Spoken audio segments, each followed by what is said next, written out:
বর্তমানের কিছু কিছু অবস্থা হয়েছে যে যেখানে টোল ধার্য করা হয় না সেগুলো জায়গাতে টোল নেয়, আর যেখানে বিশেষ করে বাইকের টোল নেওয়া হয়ই না সেখানে আমাদের দেখে বাইকের টোল নিতেছে, অন্য অন্য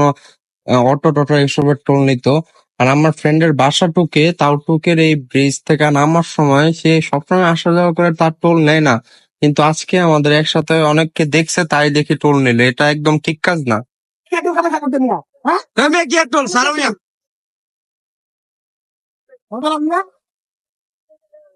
আজারে টোল নিতে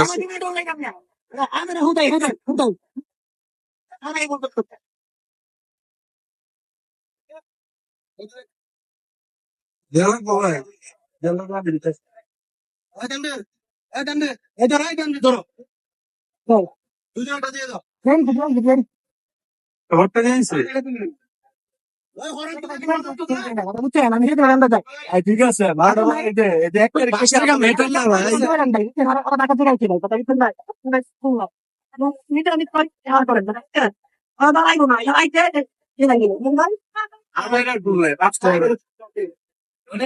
কি ব্রিজ মারাইলাম যে টোল নিল, আজারে ফাউল যত আজারে আজারে